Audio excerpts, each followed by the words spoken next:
Hi everyone, Pat here at the Sewing Studio Fabric Superstore in Maitland, Florida. And I am really happy today to show you how I make my braided serged purse handles. I have a couple of samples here that I'm going to show you of what the handles that I've made that I'm using on my easy handbag. But I've had many customer requests to show you how to do it on a video so that they could go home and make their own. So this is what I'm going to be showing you today. And as you can see, it looks very elegant on this bag, I think. And you can see that, let me drop one of them. It's a braid, it's a heavy braid, so a nice sturdy handle. And what I did was I braided together 3 different strips, and you can vary the colors. So that way, I'm going to show you the other one here. That way, if you're having a hard time finding a strap or webbing to match your bag, or you just want to have a little bit of fun with your serger and be really creative, you can customize your braid to the color of your bag like I did here. And as you can see, I even put some black in here because I have a little bit of black in the print, and it really makes it pop. So very, very pretty, very, very easy to do. Doesn't look easy, but it is. So let me show you what I've got in front of me on the table. I have what I would call right now a little bit of a jumble of cords that I've already covered. I've been playing a lot with different colors of thread and combinations. What's really nice is that it doesn't seem to matter what combination you do. When you braid it together, it looks absolutely beautiful. So I'm having a lot of fun with this. Look at this one here. See how beautiful? And you'll also see that you have options of serging stitches. You can adjust the length of your stitch. I'm actually going to show you, I'm going to move over to the serger in a minute and show you how to do it.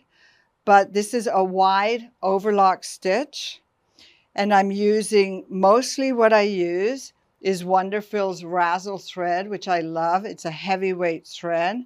So I normally put that in my upper looper. And then in my lower looper, I quite often use Wonderfil's Spaghetti thread, which is a 12-weight heavy thread too.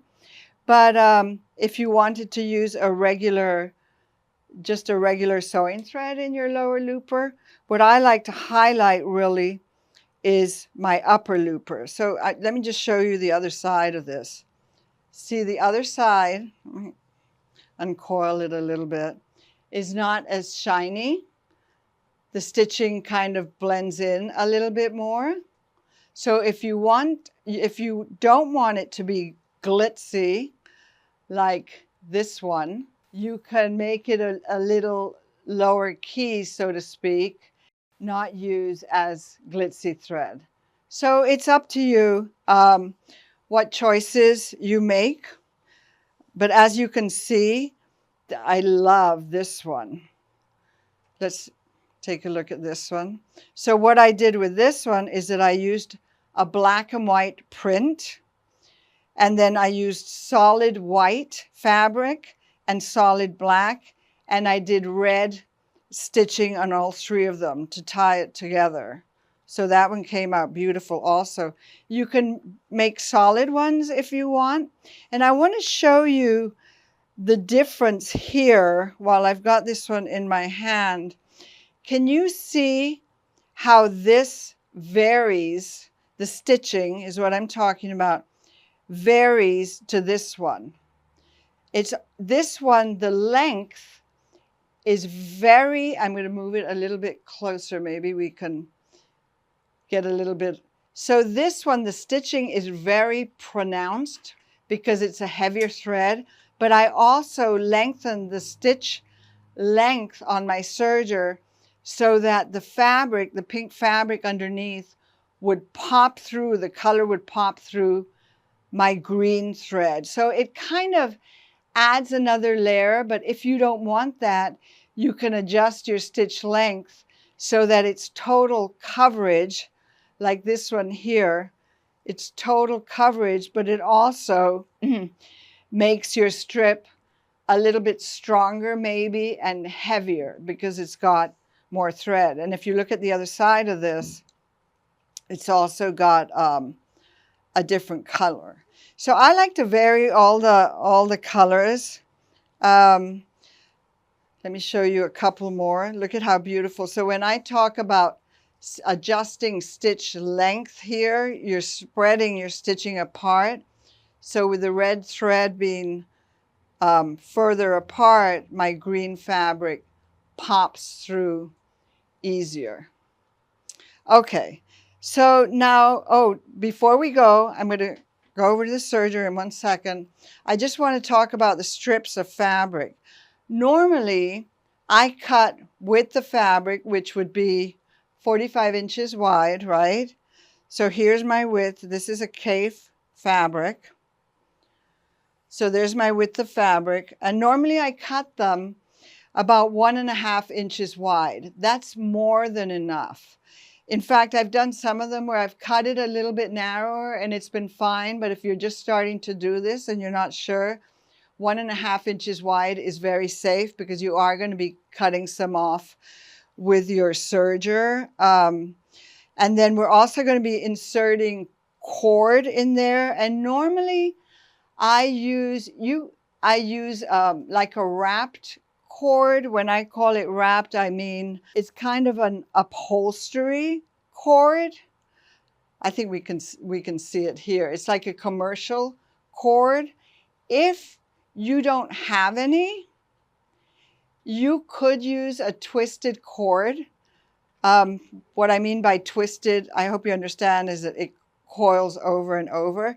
I kind of prefer this one a little bit because it's got a smoother edge because my foot is going to be running along the edge of it.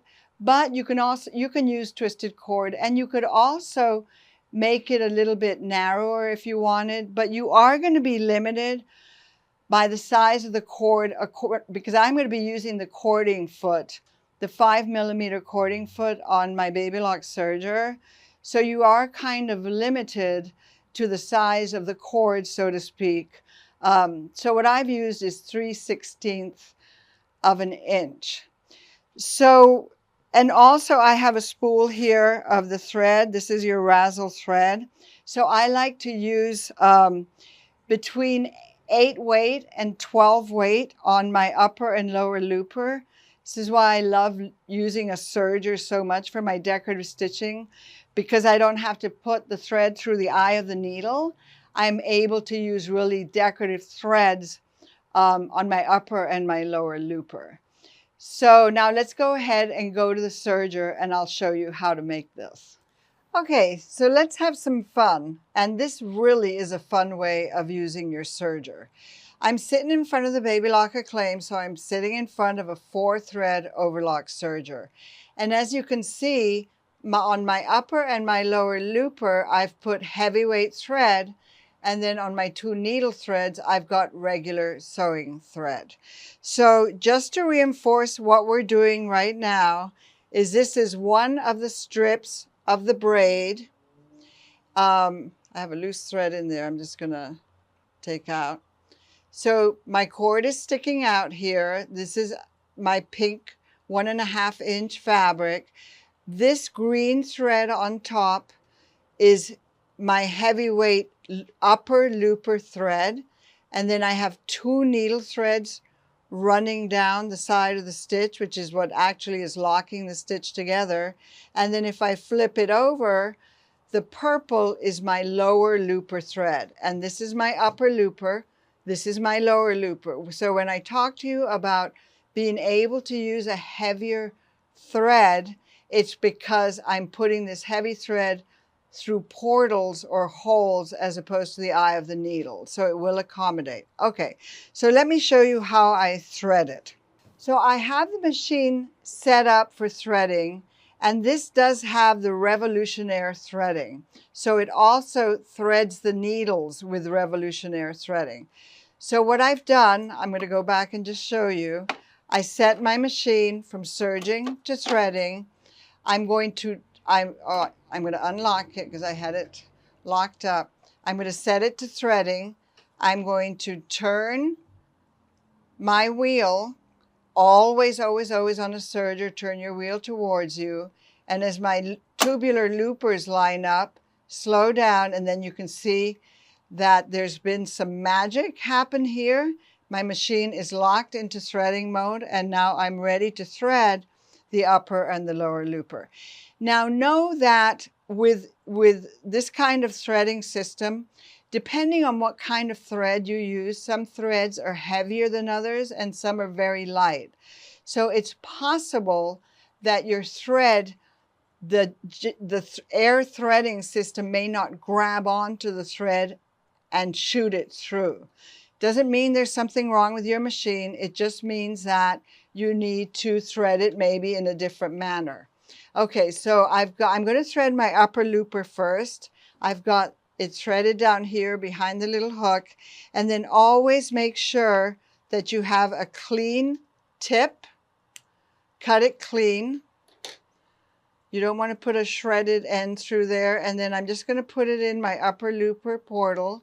You need to put it about 1/2 inch. And then I'm going to press this. And if you see how it's not shooting straight through because it is a heavier thread. If it doesn't go through the first time, I always bring it back and I give it a second try. And it came through the second time. So there it shot through my upper looper. Now I'm ready to thread my lower looper. So I'm going to go ahead and do the same thing. Always make sure you have a sharp end. I'm going to take it, make sure that when you put it in your portal that you put in about 1/2 inch, and don't hang on to your thread. I see a lot of people hang on to this thread. Don't hang on to it because it needs to be free to go through, and make sure it's not getting hooked on anything. So now I'm going to push this. Didn't go through the first time. I may have to use my wire threader that comes with this machine to thread it. It's not a bad thing. It means that I'm going to show you one more thing in this video. Let me try it one more time. I always try twice. Okay, let's see. And it came through. So then I take my tweezers. Can you see here? It came through, so I'm going to pull it. And you just need to pull out about 3 inches. I've got my presser foot down, so that's why I had pressure on here. Okay, so my upper and my lower looper are threaded. Now I'm going to show you how to use the wire looper threader in case your thread doesn't want to air thread through. So I have my serger in threading mode, and I've inserted my thread, and then I'm going to take the other end, which is just a sharp end, and I'm going to put it into the portal of my lower looper. And what I'm going to do is I'm going to gently, because you don't want to kink your wire, I'm going to gently insert it. Okay, here is my wire. It's already come out. So now what I'm going to do is I could take my tweezers and you can just pull it through gently. Just pull it through, and can you see that it's feeding my thread through? And there it is. So now I can go ahead. I'm just going to pull it a little bit more.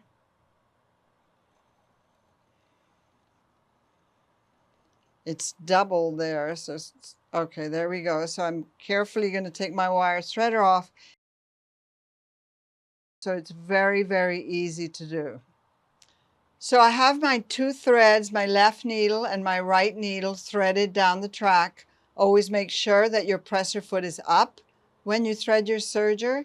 So the first thing I'm going to do is thread. I'll go ahead and thread my left needle. So I'm going to swing it over. I'm going to go up and down, and I'm going to, at this point, I'm going to put my presser foot down, and I'm going to bring down my threading, my revolutionary threading little arm. So my thread is here. I'm going to bring it behind the little hook.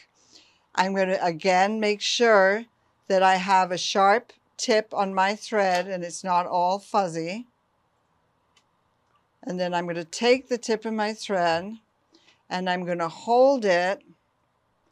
Maybe I'll do it with my tweezers. I use my tweezers a lot. So I'm going to hold the tip of my thread as close as possible to the eye of the needle, and I'm going to push the button and then push the button again to stop, and then you just release and it's threaded. Isn't that wonderful? Okay, so now let me go ahead and thread my right needle. I'm going to put my presser foot back up, come up, around, behind the little hook here on top of the needle. I'm going to put my presser foot back down. I'm going to bring down my threader. I'm going to cut the tip of my thread. Make sure I have a nice sharp end. And then I'm going to take my tweezers. I love these tweezers. They're important to have. Okay, so now I'm going to press my button and it's threaded, just like that. So now I have my upper looper threaded, my lower looper, and both my needle threads. I'm ready to serge.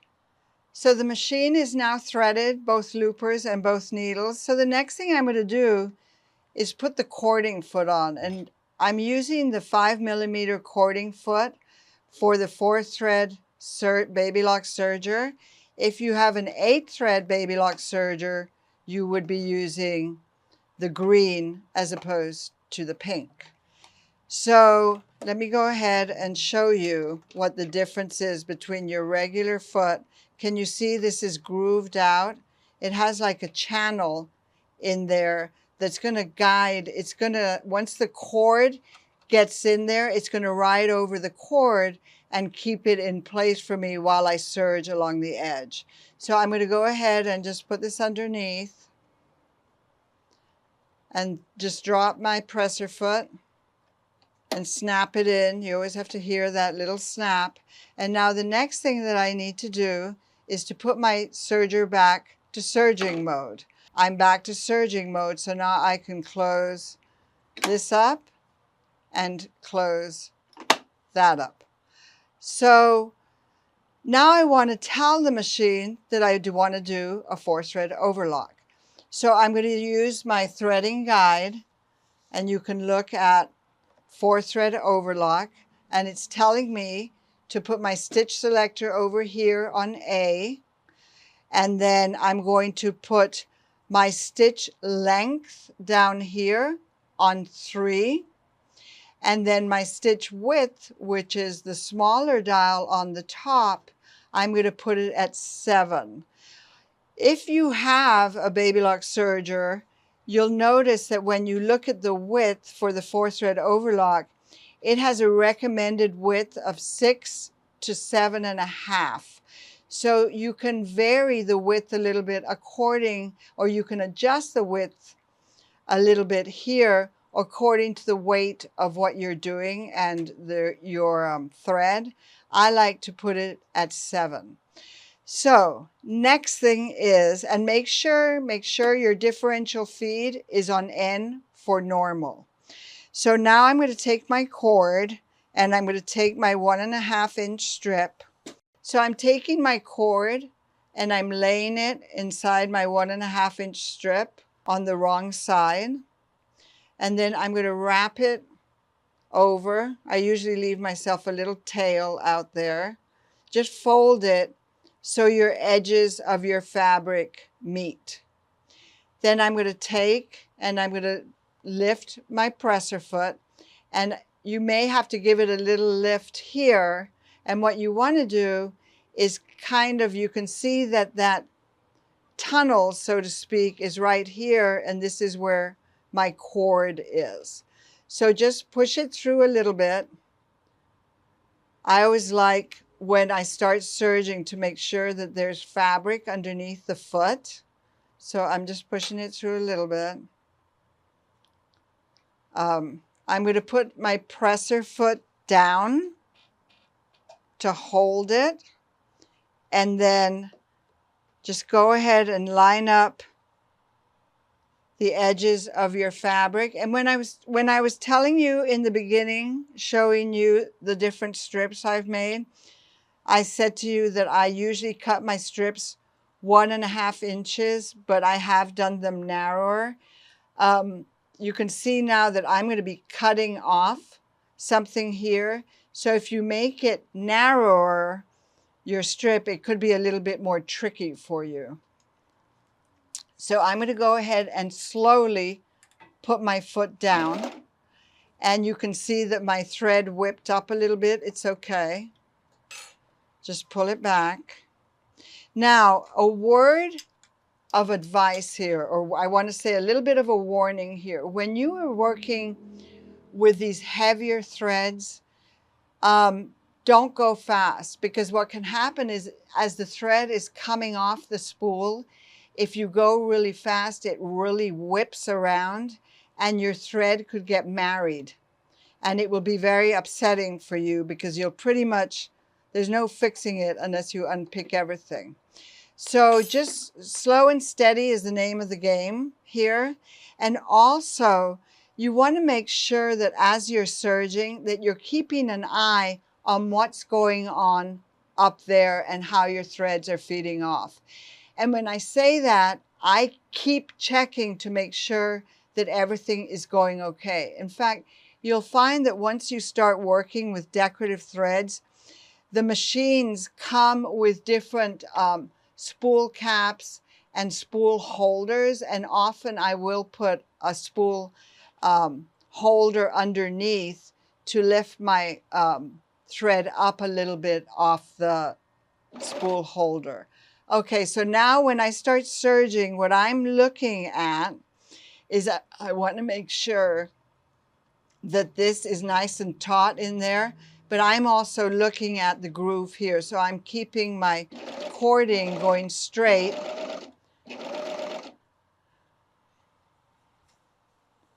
So put your cord in there and then kind of guide it. Keep checking your thread, how it's coming off over there. You see how easy that is? So a little bit at a time.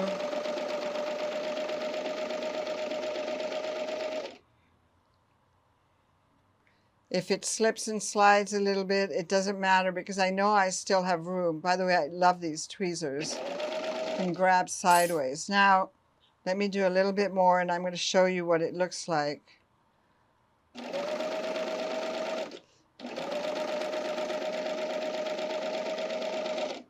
So let me just turn it. Can you see how nice that is? You can see that by using different colored threads on my needle, look at the blue is underneath. The blue is my lower, the green is my upper, and then I have 2 different colored needle threads. If I wanted, I am going to adjust my length a little bit. I have my stitch length set at 3. It's just like a sewing machine. If I go up to the 4, which is the max, the maximum length is 4. I'm going to wrap this around, and I want you to see how different, you see it's traveling much faster through there. You're using less thread, so it's going to be less heavy. And you'll also probably get more strips out of one spool of thread. So now let's take a look at it. And you can tell the difference between when I adjusted my length. It spaces them further apart, your stitches, so more of my fabric shows through. So when I say check and test what look you want, and it'll also be a little bit lighter weight. And by the time you braid 3 of these together, believe me, it's a nice weight for a purse strap. So what I'm going to do is I'm going to keep serging here right until the end. If you want, you can actually fold in the selvage so you have a finished end. I'm just going to serge right off. I'm going to keep serging. See how my cord is feeding right through underneath that tunnel? It actually stitched it to the edge of my cord. Now I'm going to show you how to braid it. So now we're going to go ahead and braid it. And I have you can hold it down either with a clover clip, or you can have somebody hold the end for you so you've got it nice and taut. And I put the printed one in the center. Doesn't really matter, but what I do always do is that I put my upper looper right side up, because normally my upper looper is the prettier thread. But anyway, that's just me. So what we're going to do, I have them kind of stacked right in the beginning. And all I'm going to do is I'm going to start braiding. So, and the other thing is, when you start braiding, some people like to pull it really tight or twist the cord as you do it. I do not do that. I make sure that it stays nice and flat, because I don't want the lower looper part to show on the top. So I don't twist. I lay it flat, and I don't pull it tight. I lay it, and then I try to keep it consistent.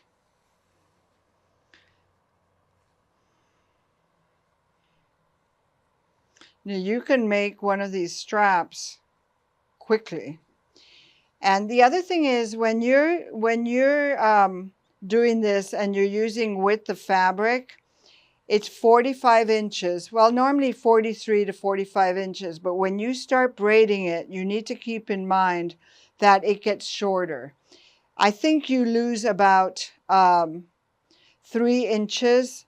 I know that with the two that I used for my easy handbag kit, if I was to cut this in half, I normally like on my easy handbag, and we recommend in the pattern for the easy handbag, that you do your handles about 24 inches long, because you need 2 of them. Now, you can still cut this in half for that bag. The straps are just going to be a tad shorter, but they're still long enough. Remember that. The length of the straps on the bags you make really are a personal decision. You see how beautiful it is?